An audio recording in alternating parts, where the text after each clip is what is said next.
وازيكم عاملين ايه؟ النهارده انا هتكلم عن حاجه مهمه جدا او افكت مهم جدا، وهو افكت بيخلي الحاجه تتحرك بشكل موجه كده او ويفي، وهو اسمه ويف وورد. تعالوا نشوف هنستخدمه ازاي. اول حاجه هتفتح الافتر افكتس بالشكل ده، وهتحط الصور اللي انت المفروض عاوزها تعمل زي العلم او اللاير اللي انت عاوزها تعمل زي العلم. انا هنا مثلا اخترت الاسم بتاعي، واخترت مثلا علم مصر طبعا، واخترت كمان علم فلسطين، وفي عندي الساري بتاع العلم ده او الستاند بتاع العلم ده. هاخدهم مع بعض كده واعملهم في كومبوزيشن جديده، ومثلا اسميها فلاج. فهو هيكريت لي الكومبوزيشن دي. انا كريت الكومبوزيشن بالشورت كات اللي هو كوماند شيفت سي او كنترول شيفت سي. هنروح على قائمه افكس اند بريسز وهنكتب ويف، فهو هيظهر لنا حاجه اسمها ويف وورد، فهنختارها. فهنلاقيه عمل لنا الشكل ده. انا اول حاجه هصغر السكيل شويه، وحطيت باك جراوند كده بسيطه بحيث بس ان انا اشوف منها. وفي برضو افكت هنستخدمه تاني اسمه جرو، هنكتب هنا جرو هيظهر لنا وهنطلعه فوق. لازم جرو دايما يبقى فوق الافكتس بتاعتنا عشان يبقى ليه افكت عليهم. ممكن برضو نكبره شويه بحيث ان احنا لما نكبر الافكت بتاعنا ما يحصلش حاجه. طبعا الويف وورد ده هيخيرك ما بين اكتر من حاجه. احنا مثلا لو زودنا بس النسب كده بحيث ان انت تبقى شايف الافكت بتاعنا عامل ازاي. مثلا لو انا عملت كده وقلنا عاوزين نخليه مثلا سكوير، وهو هيخليه لك بالشكل ده، فانت ساعتها هتلاقي ان الويف بتاعتك بتتحرك بالشكل ده. ممكن كده تريانجلز فتحس ان هو بيتحرك كده، ده اللي هو السموث. وفي سيركلز، وفي اكتر من اختيار ممكن تختارهم بعد كده. طيب انا هختار الساين العاديه خالص، وهوسع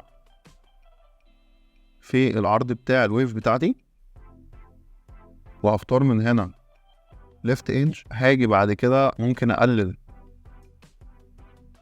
الطول بتاع الويف بتاعتي بالشكل ده، فهلاقيها بتتحرك بالشكل ده. احط الكي فريم بتاعتي في الشمال كده واصغر. ممكن برضو اخد سعر العلم ده اكبره شويه واعمله كده. طبعا لسه ما خلصناش. ممكن برضو عشان نخلي ليها جانب جمالي كده، فانا ممكن اجي هنا واكتب كلمه بيزير، فيظهر لك هنا كلمه بيزير وورد، هتختاره. بعد كده هتيجي تمسك البوينتس دي عشان تخليه كده كأن الهواء محركه. فلو جينا اتفرجنا كده هتلاقي العلم برضو بنفس الشكل، ولكنه واخد حته كده كأن العلم الهواء زقه جامد. طبعا ممكن تحط اكتر من واحد ويف لو انت عاوز العلم ياخد اكتر من اتجاه بشكل ما. يعني مثلا هنا ممكن تختار الزاويه اللي انت عاوز يلف فيها، فانا مثلا كده هيبقى بيعمل الشكل ده كأن في هواء داخل على العلم بتاعي من كل ناحيه، وانا دايما بفضل ان انا اعمل كده. طيب ليه انا اخترت اكتر من علم وحطيتهم في كومبوزيشن؟ انا اخترت اكتر من علم وحطيتهم في كومبوزيشن عشان تقدر بسهوله جدا تغير العلم بتاعك، كانك عملت موك اب بتاعتك اللي تقدر كل شويه تغير فيها العلم وتستخدمه في الفيديو بتاعك. وده عشان الناس اللي بتستخدم الموضوع ده كتير.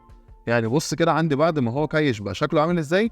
وتعالى اوريك كمان. لو دخلنا دلوقتي في الكومبوزيشن اللي اسمها فلاجز، وجينا مثلا قفلنا ده وسيبنا علم فلسطين، فهنلاقي علم فلسطين بيتحرك بنفس الشكل. لو جينا طبعا وخليناه لعلم مصر، هتلاقي علم مصر بيتحرك بنفس الشكل. وبكده ابقى انا شرحت لك فكره الويف وورد وازاي تحرك بيها العلم بتاعك او تحرك بيها اي حاجه بشكل بسيط جدا ومبسط، ان انت توصل بيها لحلول كتير قوي وسريعه، ان انت تقدر تعمل بيه اكتر من بروجكت في نفس الوقت. او ممكن تعمل لنفسك موك اب مثلا ان انت تقدر تحرك علم او حاجه بشكل ما سريع، فانت تحطها في كومبوزيشن وتقعد تغيرها كتير. في ناس ممكن تستخدم ده بحيث ان هي تحط لوجوز. لو انا بعمل لوجو مثلا وعاوز اعمل موك اب للكلاينت بتاعي او العميل بتاعي، فانا ممكن اثبت العلم واقعد اغير اللوجو بتاعي احطه في النص ويبقى الموضوع عادي. يعني انا ممكن عادي جدا اجيب مثلا ده واحط هنا دايره